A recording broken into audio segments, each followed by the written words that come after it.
in the winning business. If you ain't winning, you ain't got no damn business up in here. Woo!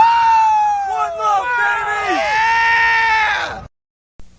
Things we hate by the New York Giants defense. We hate quarterbacks with their sneaky little tricks. And we hate halfbacks who block us when we blitz. We hate most everything.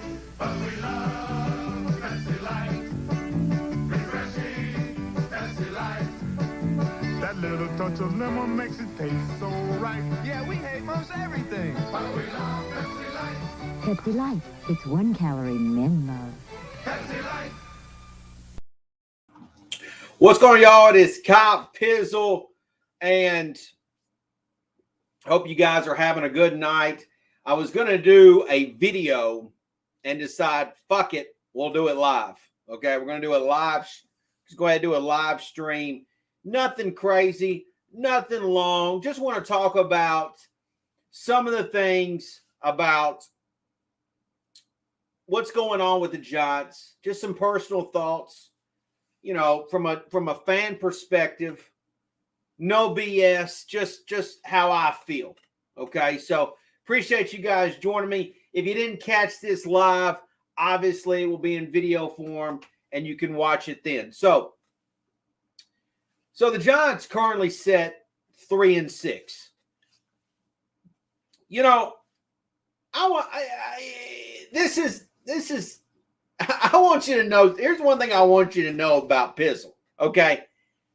I'm not going to sit here and tell you that I am the greatest New York Giants fan in the world. I'll never proclaim that, okay? I love the Giants, but there are a lot of great Giant fans out there, right? A lot of great Giant fans. I'm very passionate, and I will argue with you that nobody puts themselves out there like Pizzle does. I mean, let's be honest. Who's out here saying, you know, doing stupid shit like shaving her head on a thanks to an Eagles loss? Who is having to say Mark Holmes is my daddy?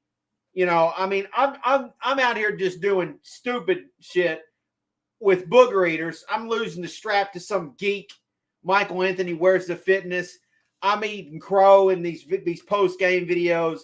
I'm putting it all out there. So if anybody wants the Giants record to be flipped, it's me. Okay. I would much rather us be 6-3 than 3-6. Okay. No narrative here or no agenda. There's none of that. Okay. But here's the thing. And I'm not talking down about content creators, but a lot of content creators get the pulse of get the pulse of the fan base.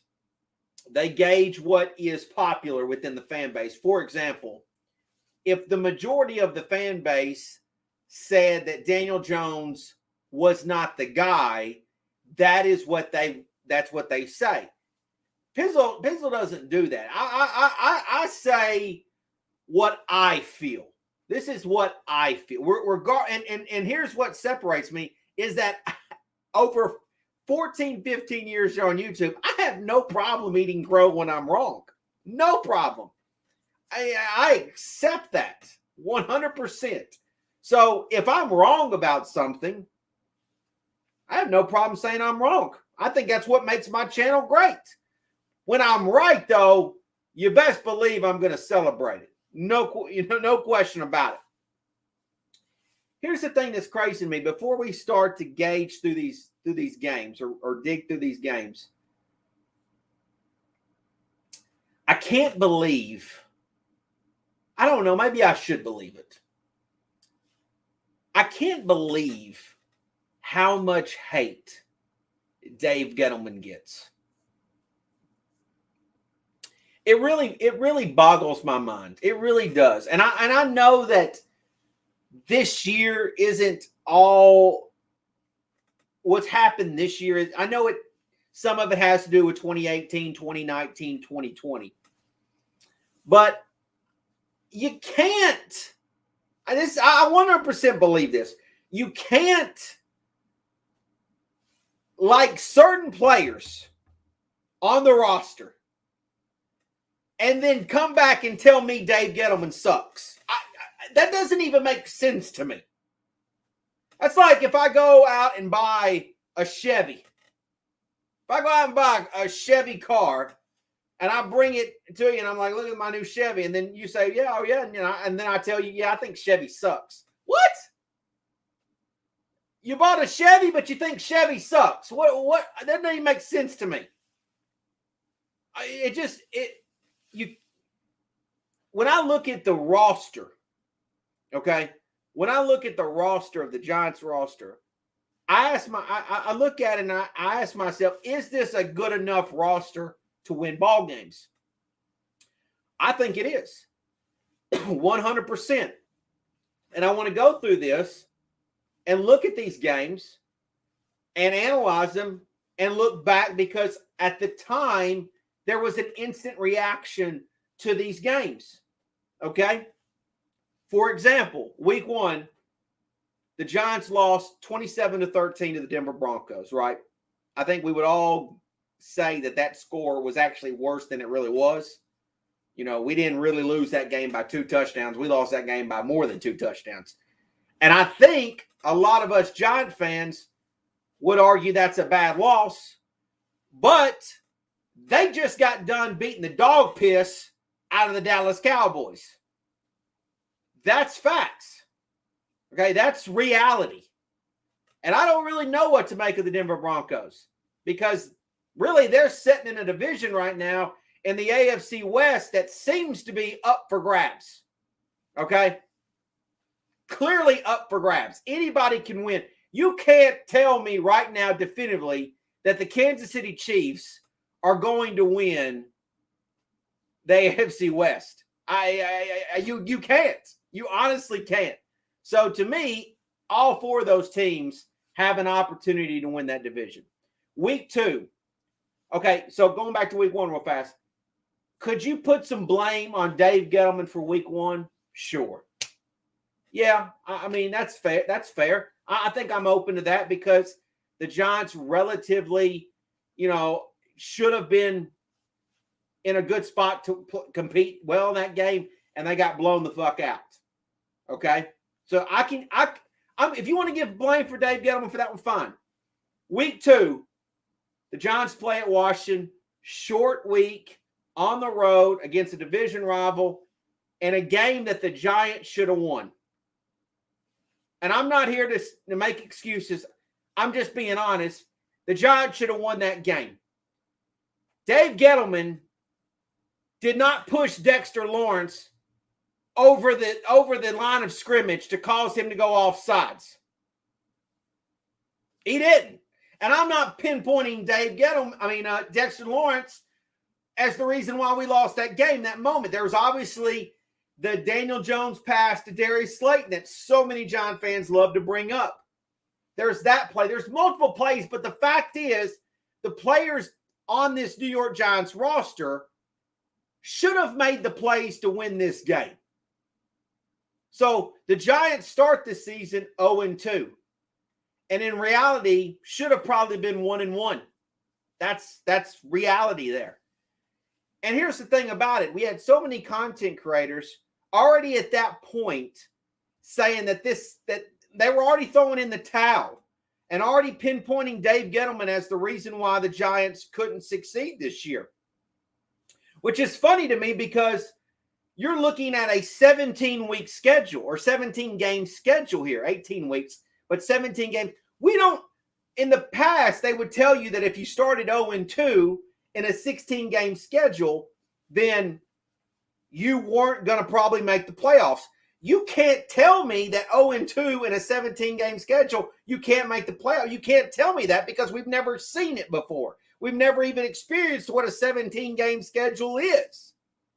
So 0-3 actually might be that mark now. Who knows? We have to let not only this season go by, but multiple seasons, so that you actually can get a legitimate sample size to say, yeah, you need to win at least one game in the first so many games to give yourself even a shot to make the playoffs.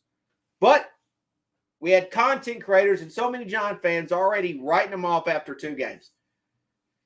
Then we're at home against Atlanta in a game that, let's be honest, when it came to nut-cutting time late in the 4th quarter, the Giants simply did not make plays to win that game. And that, honestly, that game in Washington, Atlanta, and those are games that we're going to look back on and wish that we at least had won. Okay? Both are shitty losses. And I'm not going to sit here and put full blame on Dave Gettleman for those, but those are games that the players and the coaches have to step up and get and make happen late in those games. Bottom line, you can't lose to the Atlanta Falcons at home. I mean, they're not really that good this year. They're really not. And then a weird thing happens. The Giants go on the road against a New Orleans Saints team and beat them in overtime. And the weird thing is the New Orleans Saints, when you look at them, they're actually not a bad football team. Like, they're really not. They're defensively pretty good. And obviously their team has changed a little bit with Winston going down. But, they're really not that bad of a team when you look at the NFC landscape. I'm not sitting there saying that's a great win, but it's crazy that the Giants couldn't get a win the first 3 weeks. And then at week 4, they go on the road in one of the most, probably the place with the best home field advantage in all of football. I know a lot of people say it's Seattle, but I think it's New Orleans. That Superdome's rocking when the Saints are good. And to me, that's crazy that they go down there and win that game in overtime, considering what happened the first 3 weeks. So bipolar, right? And I'm not making light of being bipolar, but it's so weird. It really is. So then they go on the road to Dallas. And look, we've talked a lot about that game. The Cowboys win that game big. But watch that game. I mean, the Giants were dropping out, like flies. They were literally dropping like flies. And that's not making excuses. It's just the reality that the Giants were getting banged up in that game. So I don't really know how you blame Dave Gettleman for Saquon Barkley getting hurt, for Tony not being 100%, right? For Daniel Jones getting concussed in that game. I don't know what that score is with or without Daniel Jones. I know Cowboy fans love to tell me what that score would have been, but you don't honestly know. We don't know. Then the Giants are at home against the Rams. Not a good game. They got their ass kicked. Obviously wasn't, a good situation for us. And the Rams took it to us, right? That's an ass whooping game. Then they're at home against Carolina, and they clearly, it's probably been their best game all year. It's a Carolina game where they played together offensively and defensively. Everything came together. It really was a great game for the Giants. Then they go on the road to Kansas City. And here's the thing. I don't like losing. And I don't want the Giants I don't want any moral victories when it comes to the Giants at all. But let's be honest. A lot of teams in the National Football League are going to lose on the road at Kansas City on Monday Night Football. They honestly are. So I'm not saying that the Giants get a pass, because that's a game that the Giants could have won. The Giants could have beat Kansas City. The Chiefs gave the Giants every opportunity to win that game. And they didn't do it. The Giants did not do it. And then obviously this past week at home against the Raiders, I think the Giants had some advantage. It was a good spot to play the Raiders, because obviously they had some personal issues going on with Ruggs, and it's just a great time to play the Raiders. Just bottom line. They were going through something really unprecedented, and, the Giants were able to take advantage of that and get a win. So when you look at this schedule, or you look at what's happened, you could make the case the Giants should be 6-3. And I know Bill Parcells said it famously that you are what your record says it is, or something along those lines. I don't buy into that. You can buy into it. You can say whatever you want to. You can do whatever. I don't buy into that. I'm a believer that I've watched enough pro sports, basketball, baseball, football, fucking UFC fighting, whatever, that sometimes the ball bounces a little funny and causes you to lose. You dominate a fight, and then you somehow get clipped and you get knocked out. It happens in professional sports. Bottom line. Doesn't mean you suck. It just means the outcome didn't go your way. Okay? To me, records are misleading. To me, they are. Now, they're not misleading. Look, is the Rams a better team than the Giants right now? Yes. Yes, I will admit that. 100%. But what we lose to Washington, I can't sit here and say 110%, being as unbiased as I can, that Washington is a better team than the New York Giants. I can't say that. I can't sit here and say that Atlanta for sure is a better team than the New York Giants. I can't say that. Maybe Kansas City's better than Giants, but if they are, barely. I mean, barely. So here's the thing, is if you actually look at what's happened and use some critical thinking and actually examine it and actually not have an agenda, not care about your own personal feelings on the matter of, I really wanted this GM, I really wanted this, whatever. Is it really fair to sit there and say at this point, Dave Gettleman deserves to be fired? Is it really fair to say that? And if you want to talk about previous years, 2018, I don't think for a minute that Dave Gettleman had any say in what the hell they were going to do at the start of that year, because they clearly drafted Saquon and kept Eli Manning in thinking that they were going to make another run with Eli. That was clearly naive. 2019, we got a silly damn head coach in Pat Shurmur who couldn't lead nothing. 2020 is a COVID year with a rookie head coach. And by the way, in 2019, you played most of that year with a terrible head coach and a rookie quarterback. Okay? 2020, you have a rookie head coach in a COVID year, hardly not even the appropriate training camp, no preseason games. Good luck. Okay? Now we fast forward to 2021, and I'm looking at these games, and I'm honestly saying, okay, yeah, the record isn't great, and Pizzle himself would love if the record was better, because I don't want to lose to Mark Holmes. I don't want to lose. I don't want the Giants to lose to the Eagles and Philly 500. I don't want any of that. None of that. But if we're gonna blame somebody, right? There's also this narrative too between Giant fans that they want to blame Jason Garrett. And I'm not going to sit here and say that I love the play calling from Jason Garrett this year. But guys, this is my opinion of Jason Garrett.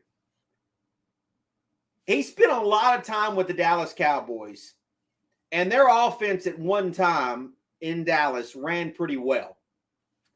And it ran pretty well because they had a great offensive line. I don't think Jason Garrett knows how to call plays appropriately if the offensive line isn't good. Now, Andrew Thomas, when healthy, is a good left tackle. Thank you, Dave Gettleman. I don't know about Will Hernandez. I just don't. But I also know that this offensive line's been getting banged the fuck up this year, if we're being honest. It's been getting banged the fuck up, and it's been a patchwork deal all year long. All year long. And if you want to put any emphasis or blame on Dave Gettleman, I'm 100% behind anybody that wants to say that the offensive line simply isn't good enough, and Dave Gettleman should have done a better job with fixing this offensive line. I would 100% get behind that. But Xavier McKinney has played what? 15 games maybe in his totality of an NFL player. This dude last game looks like he's coming into his own and is starting to play at a superstar level for the Giants. Dave Gettleman got him. Olujiari. Outside of Micah Parsons, and I hate to give Cowboy fans any credit, outside of Parsons, he might be the second best rookie defensive player in the fucking league. And we didn't draft him in the first round. Can Dave Gettleman get some credit for that?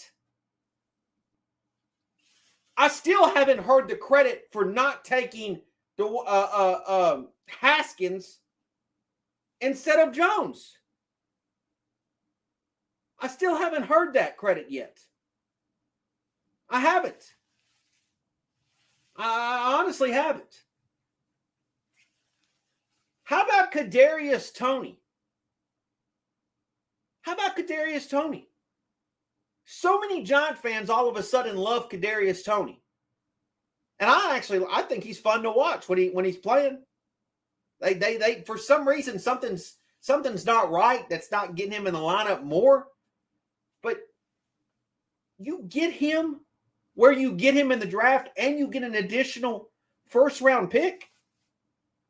That's good general managing drafting. Like, I don't understand what again, if you want to pinpoint a certain thing, you need to be better.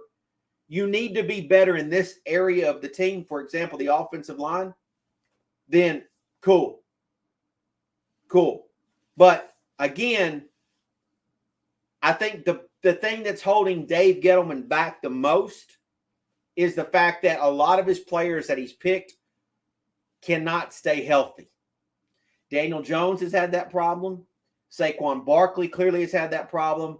Kadarius Toney is starting to have that problem. A guy that I've always loved, Darius Slayton, has had that problem over the last year and a half.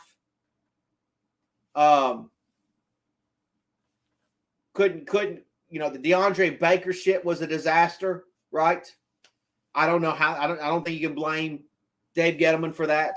Xavier McKinney obviously was hurt most of his rookie year. So, is it fair to blame Dave Gettleman for the majority of his star players that he drafted to be hurt? Is it fair? I honestly want, is it fair? So here's the thing. So now with that being said, let me run down. We've ran through the first half of the season, right? Let's look at the second half.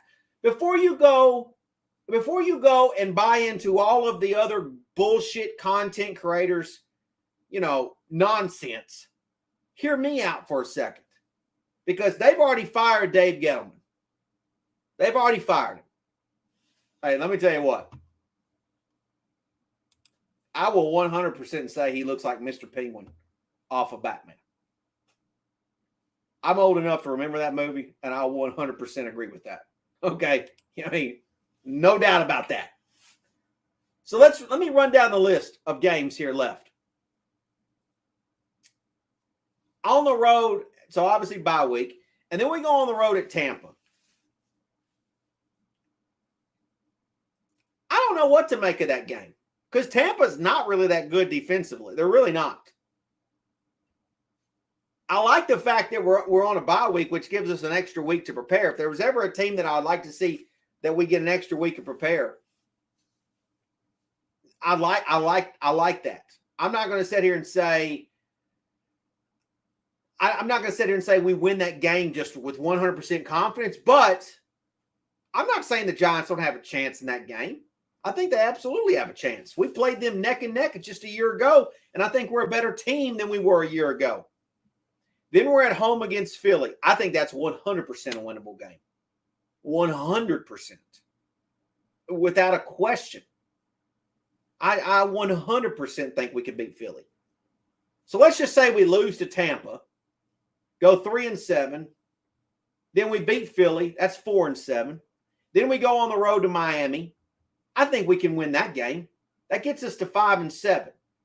Now, 5-7 ain't great, but you can work with that. You can still build. We can still build on that.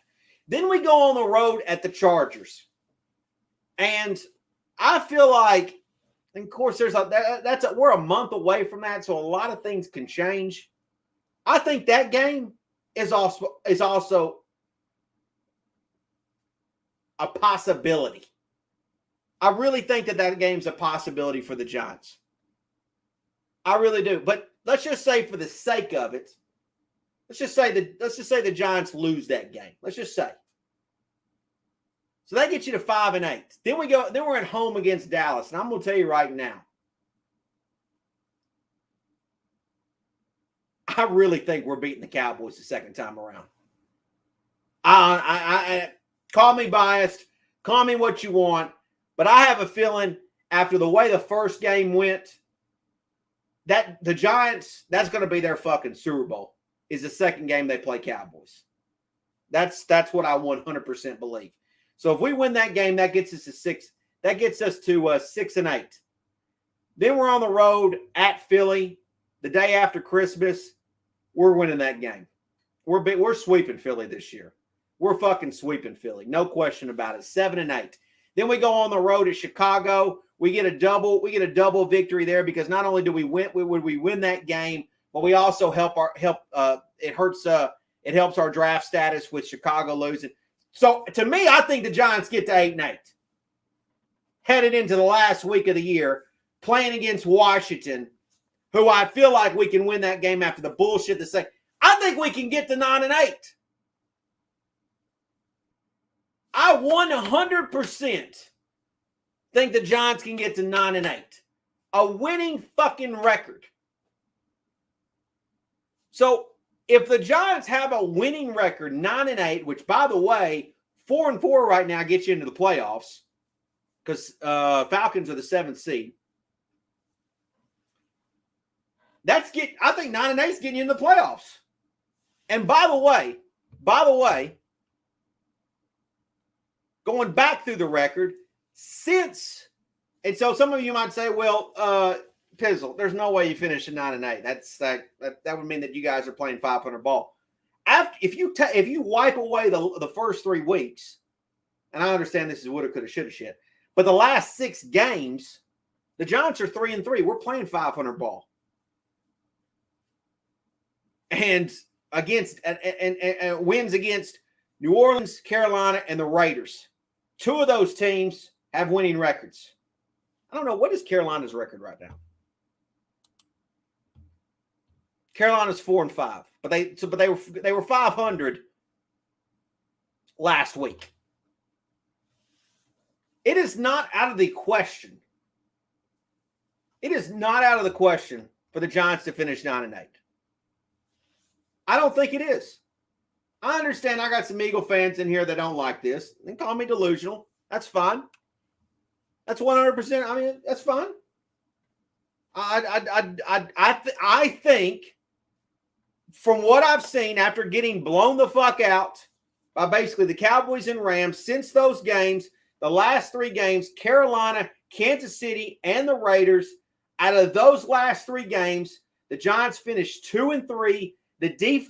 Won 2 out of 3. The defense played well in all 3 games. The offense was hit and miss, but the defense played well in all 3 games. And if you want to win more ball games, it comes down to your defense playing good ball. And I feel like the Giants defense is going to play good ball in the second half of this season. So before you go and buy into the wishy-washy, no balls, bullshit-ass content creators nonsense that just follow the nauseating opinion of the majority, before you go, consider and slow your roll for a second and consider the fact that the Giants still have a shot. Because why? They're starting to play better. There's a lot of ball left to be played. It's a 17-game schedule. That one extra game may be exactly what the doctor ordered for the Giants. Absolutely. So, if to me, what is this? Okay. So, for me, I think if the Giants can get to 8-9 wins, so let's just say the Giants finish. Let's say some of these Eagle fans that are going nuts in here, let's say that we don't sweep the Eagles and we lose one game to the Eagles. I'll just give it to them just so they'll start bitching and moaning. Let's say the Giants go 8-9. I don't think any Giant fan would be happy about that. But knowing that the Washington game should have went different, knowing that the Atlanta game should have went different, knowing these things, knowing that KC game was put 8-9 should have looked a little different. And I'm not going to sit here and blame Dave Gettleman, who clearly put the pieces together to make a good enough ball club for these coaches to coach these guys up and win the game. I just can't sit here and just lie and not say, you know what, this is there's something here. There's something here. I'm seeing the progress that Xavier McKinney. I see Xavier McKinney. I think he's a good player. I see Olujuari. I see him. I think Daniel Jones is pretty good. I really do. I know there's a couple content creators going around now saying he's not a franchise quarterback. Okay, well, you're going to replace him. How are you going to replace him? With what? Who the fuck's coming out of college right now that you want to replace Daniel Jones with? You going to go get Aaron Rodgers from the Packers? For how many years? Who are you going to get to replace Daniel Jones? Don't tell me Daniel Jones is bad, and then you don't have a legitimate plan to replace it. Don't give me that bullshit. The kid from Liberty. Don't give me that. Don't give me none of that. Don't give me none of that. Unless Daniel Jones tears his ACL, I don't want to hear it. I really, really don't. Because unless you have a legitimate plan that actually makes legitimate sense, don't tell me Daniel Jones needs to be replaced. I mean, I could sit here and pick my fucking nose and say, well, he's not as good as Herbert. He's not as good as Josh Allen. He's just not. I mean, I can fucking do that, but what good does that do? What good does that do? No, don't. Stop. Fucking, I got to highlight this because it's Nate, I know you're just trolling, but fucking stop. Okay? Fucking stop. Look, there's some things the Giants need to clean up. Absolutely. And if the Giants are able to turn this second half of the season around, there's no question that there's going to be tough. There's some tough answers or tough questions that need to be answered. For example, Saquon Barkley. Tough fucking question. Really, really tough.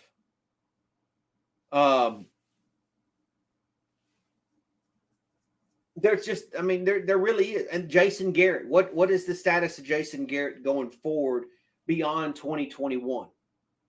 What is the status of that? I mean, these are all legitimate questions. I am all for people saying replace somebody if you actually have a legitimate thing. So if you say right now, I'm a little bit rambling now, but if you say fire Jason Garrett, okay, what are you going to replace him with? And is that actually possible? Because I could sit on my couch and easily just point and blame and point and blame and say fire that person. But if fucking Chucky, the toy serial killer, if that's who I'm going to replace him with, yeah, I think I'll just keep Jason Garrett. And how about yes, okay. I don't know what I saw this pop up. I don't know what Afghanistan is talking about. But fairly evaluate all of them. That is the thing that I want most content creators and fans to do, is fairly evaluate every issue that you feel the Giants have. Stop with the narrative, stop with the agendas and pushing narratives to make you look smarter when the reality is you don't have a fucking clue. I just don't understand it. How can you constantly just hate on Dave Gettleman? I don't get it. How can you hate on Daniel Jones when are you going to replace him with Glennon? Who are you going to replace? And to me, I wouldn't say the last game. I think the last game, Xavier McKinney looked like the best player on the field for the Giants. But out of the 9 games that the Giants have played, tell me if you agree with me on this, those that are watching this live. I would argue that of the 9 games the Giants have played, I feel like Daniel Jones has looked like the best player on the field 7 of the 9 games. And I say best player on the field for the Giants. Before anybody fucking goes out there and says, oh, he's the best player on the Rams. Shut up. Okay? I don't think he looked that great against Denver. And I don't think he was great in this past game against the Raiders. I thought Xavier McKinney was the best player. And even in the game where we lost him in the Cowboys, that first half, to me, Daniel Jones was giving us a chance to win that game, in my opinion. But maybe my number's high. It might not be 7 out of 9. It might be more like 6 out of 9. But to me, I think that a majority of the games, more than half, Daniel Jones has looked like the best player on the field for us.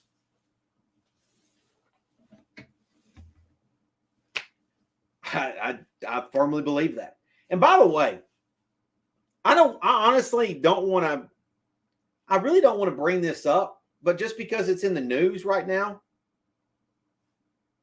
I mean, like, where are the guys? Do you guys know of any content creators? I'm asking you if you know. I know, but do you know? Do you know of any content creators that lost their mind when Dave Gettleman traded OBJ? Answer that question. Do you know off the top of your head of any content creators that lost their mind when Dave Gettleman traded OBJ? I'm going to see if anybody responds to that before I carry on. Okay, Afghanistan, who I know has watches a lot of different channels. Here's the thing. Okay, and I talked about this at the start of the video. I talked about this at the start of the video. Just eat your crow. If you lost your mind about OBJ being traded from the Giants by Dave Gettleman, it's time to eat your crow. It really is, because clearly his time in Cleveland did not work out. Dave Gettleman was right in trading OBJ. Regardless, I'm not even saying like, oh, Jabril Peppers is, it's not even about that. It's really not. It's not even, it's about the fact of OBJ, you said, and most of people lost their fucking mind because he traded OBJ, this media hyped fucking player. And clearly he didn't even produce for Cleveland. Clearly. Matter of fact, he cleared waivers, and you've got teams out here like, yeah, if you want to play for us, you'll get the vet minimum. Like, look at the big ball moves Dave Gettleman has done. Daniel Jones drafted him where he drafted him. And I like Daniel Jones. That takes a lot of fucking nuts. Trading OBJ, probably your number one jersey seller player, you know, a New York sports, one of the New York sports top dog players. You know, when you think about the Yankees and Knicks and all this, you trade him. You have these grapefruit sized nuts to do all this, and I don't know. They clearly both were. Looks like he's right on both of them. Now, in fairness, I don't know I honestly don't know about that, King Joel Gaiman. I honestly don't know if that's true or not. That's up for debate. That's up for debate, King Joe. I think OBJ was pretty fucking hype. And by the way, Carlos, I don't even know what are you talking about? What was you right about? And by the way, I wanted OBJ to work for the Giants. I supported him here on my channel. I bought his jersey. The last jersey I bought was a Odell Beckham jersey. That was the last jersey I bought. I supported him by buying from his personal shop. I don't know what you said. I don't remember what you said, Carlos. I don't remember what you said. So I wanted OBJ to work out so damn bad for the Giants. But the reality is it didn't work. And good on Dave Gettleman to see it wasn't going to work. And they don't get credit for that. People just continue. And going back, let me wrap a bow around all this. So you might say, what's your point, Pizzle? So many people just look at records. So many people just look at records and say, fire Dave Gettleman. When I look at a lot of moves, a lot of home run moves, and I can say, you know what? I think Dave was right about that. I think he was. I think this game right here wasn't lost by Dave Gettleman. It was lost by the players. It was lost by the coaches. How many people watching this stream right now was upset with the way Dave Gettleman used his timeouts against Kansas City? How many people was upset about that? Because I don't think Dave Gettleman was ringing the phone down saying, Joe, gonna need you to, I wish I could do the Boston accent, but I honestly can't. Hey, Joe, I'm gonna need you to use your timeouts right here. No. The thing about football, the thing about a franchise is it's a team game, and it takes a lot of moving parts for it to work. And so if all of you guys are going to push a narrative and you're going to follow these other content creators, and you're going to listen to these geeks on Twitter about firing Dave Gettleman, you need to be in the boat of firing Dave Gettleman means also firing Joe Judge, means also releasing Daniel Jones. It doesn't make any sense to fire to fire Dave Gettleman and keep Joe Judge and Daniel Jones. That doesn't make any sense to me. And I'm not a Dave Gettleman fan. I'm a Giants fan. Okay? That's not what any of this is about. I'm just saying it doesn't make any logical sense to me. It doesn't make any logical sense. Because in firing Dave Gettleman and keeping Joe Judge and keeping Daniel Jones, it tells me that whoever made that decision is putting all of the blame on Dave Gettleman. And I'm sitting here looking at what's happened, not only this year, but in previous years, and saying, I don't think that that's fair. I don't think that that's right. I don't think that that makes us better. I really don't. And again, that doesn't mean I sit here and say, keep Dave Gettleman and fire Joe Judge. No. To me, if one goes, they all go. 100%. And to me, if one stays, they all stay. 100%. So that's the thing that I wish content creators, and again, I understand there's some out there that like to break it down, like, here's some tape.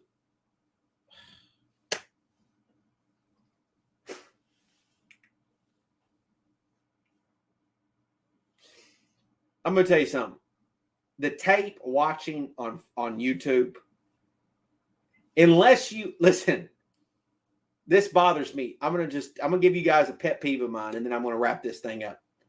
The people that watch that show tape clips here on YouTube and then like they talk about it, it bothers me so much because like it is so inaccurate. And here's what I mean by that. Unless you're going to show play by play from the start of the game all the way to the finish, then you have inaccurate data. If I let's just say I take one random play in the second quarter and I say, look at this one play right here and look at how they executed and how they didn't do it. You don't know if the previous play, if the dude just took a fucking Charlie horse right to the thigh and now he can't do what he needs to do because his leg is throbbing out of his ass.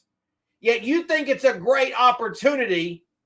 You think it's a great opportunity to just pinpoint this play is not a good one. Do you think when they're watching tape on Mondays, do you think that they watch the whole game or do you think they just pick bits and pieces? What do you think they do?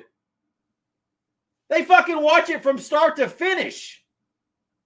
So just taking some plays, here's a one random play in the second quarter. Here's a random play late in the third. Here's a random play at the start. You don't, what happened the previous play?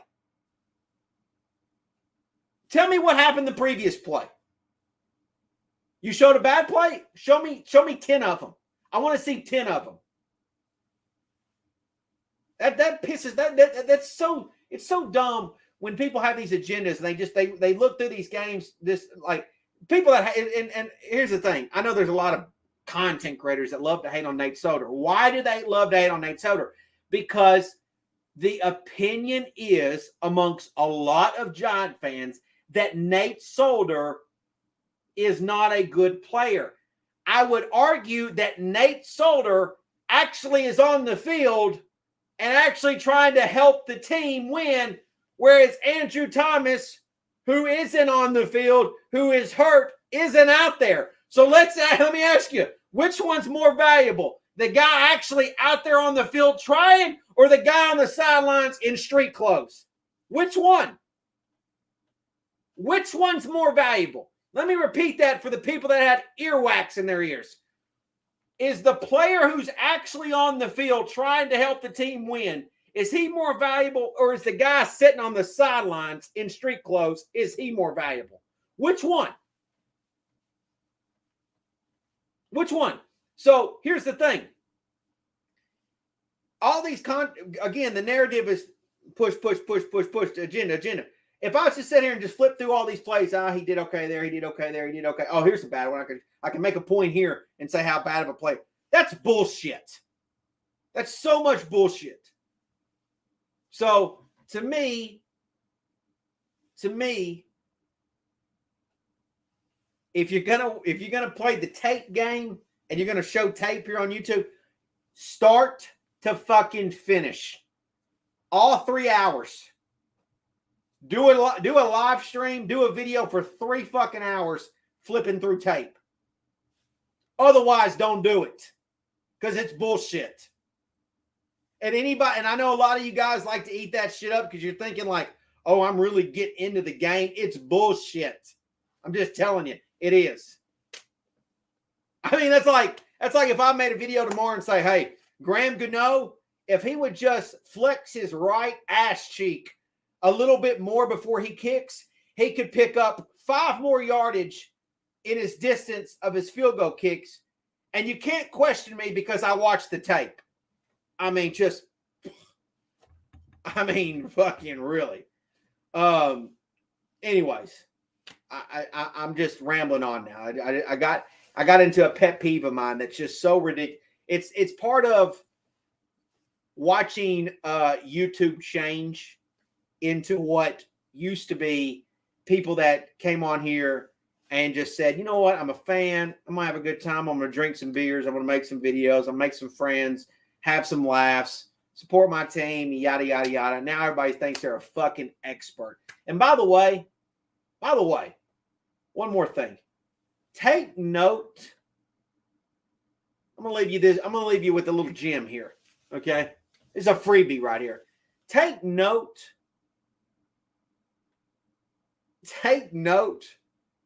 of channels or content creators that began doing stuff in 2020, in COVID year. And I'm talking about like going back from like March or even January of 2020, when all of a sudden you're isolated and you're having to stay in your homes and shit like that. And all of a sudden someone says, I want to make I want to create some nonsense bullshit ass YouTube channel and pretend like I know what the fuck I'm doing, when the reality was, if the world didn't fucking change and get flipped on its head, I would have never been here in the first place. So, whatever. Whatever. So, I say all that in that I still believe in the Giants. I think the Giants can have a good second half of the year. I'm not sitting here like, oh, God, we're 3-6. Please don't look at me. No, I firmly believe the Giants can do good things, and I'm excited about it. I really am. I have a connection to go to the Tampa game on the Monday night. Don't know for sure if I'm going yet or not, but it is a possibility. If I don't, I will be live streaming the game. But I am leaning towards I will be at that Monday night game in Tampa at this very moment. But it's one of those like I need to make a decision this weekend kind of deal. So if you're in that area, or if you're in, if you think you're going to go to that game, let me know. Pizzle will probably be in the building. But if not, we will be live streaming that game because I like live streaming the Monday night games. And appreciate you guys watching the stream. Just some of how I'm feeling right now. Just some of how I'm feeling about the Giants. I think this is a great time.